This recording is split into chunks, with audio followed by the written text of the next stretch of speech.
Maintenant, en admettant que les Africains arrivent à s'inspirer de cette culture, la culture japonaise, comment faire pour que l'Afrique ne soit plus un continent à problème et qu'elle soit enfin respectée comme on le souhaiterait? Eh bien, vous savez, on a coutume de dire que l'Amérique est riche parce que les Américains sont riches. Mais on a aussi coutume de dire que l'Afrique est riche, mais que les Africains sont pauvres, et même très pauvres. Alors, pourquoi une telle contradiction concernant l'Afrique? Mais tout simplement parce que l'Afrique a une économie du XVIIIe siècle, et que les Africains continuent encore à exporter leur richesse, c'est-à-dire leurs matières premières, aux grandes sociétés européennes qui les valorisent, qui les transforment en Europe et encaisser ainsi à leur place, c'est-à-dire à la place des Africains, l'énorme plus-value de la transformation.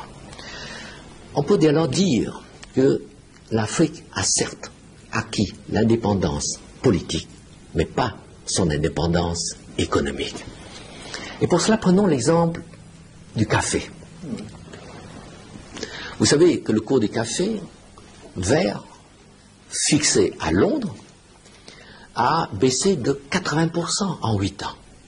Alors vous savez aussi qu'aucune entreprise au monde ne peut supporter une telle baisse de prix sans tomber en faillite. Or, c'est ce qui se passe en Côte d'Ivoire et en Afrique.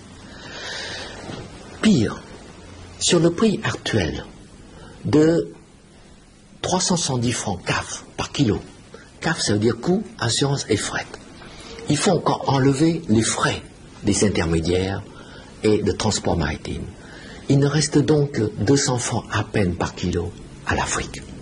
Et ce même café africain, transformé ensuite par les grandes sociétés en Europe, en café soluble, se vend ensuite à plus de 20 000 francs le kilo à travers le monde. Voilà la contradiction. Et je dirais même l'injustice, elle est là. 200 francs pour l'Afrique qui produit le café et 20 000 francs pour l'Europe qui se contente de transformer le café africain. Et ce qui est vrai pour le café l'est également pour toutes les autres matières premières. Et tant que l'Afrique n'a pas compris cela, eh bien les Africains resteront pauvres, pour ne pas dire misérables.